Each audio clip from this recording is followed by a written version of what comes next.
సర్వీసులో ప్రతిభకు పట్టం. పోలీస్ డిపార్ట్మెంట్లో విశిష్ట సేవలు అందించినందుకు గణతంత్ర దినోత్సవంలో విశాఖ పోలీస్ కమిషనర్ రవిశంకర్ చేతుల మీదుగా డిస్క్ అవార్డు తీసుకున్న circle inspector L Revathamma. Covid సమయంలో తాను చేసిన సేవలను ప్రభుత్వం గుర్తించి ఈ అవార్డు ఇచ్చినందుకు ఎంతో సంతోషంగా ఉంది అంటూ ఏపీ టుడేకి తన ఆనందాన్ని తెలియజేసిన సర్కిల్ ఇన్స్పెక్టర్ రేవతమ్మ.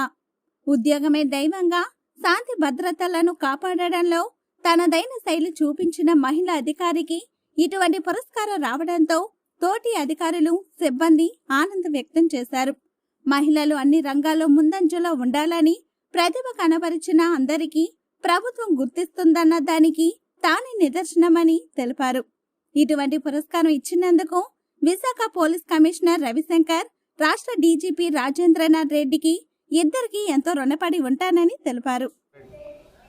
నమస్తే అండి, నేను ఎల్ రేవతమ్మ, ఇన్స్పెక్టర్ ఈస్ట్ ట్రాఫిక్లో పనిచేస్తున్నాను. ప్రీవియస్ నేను 2019 to 22 వరకు వైజాగ్ రూరల్ ఎస్బీలో పనిచేసేటప్పుడు కోవిడ్లో సర్వీస్ చేసినందుకు గాను డీజీపీ సార్ ఏమంచి అప్రిషియేషన్లు ఇప్పించారు. చాలా ధన్యవాదాలు. Senior officers moral support, instruction ప్రకారమే అక్కడ సర్వీస్ చేశాము. ఎంటైర్డ్ రూరల్ టీంలో కోవిడ్లో పోలీసు అపరమైన సేవ చేసింది.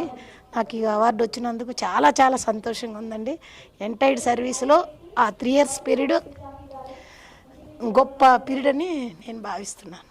Thank you.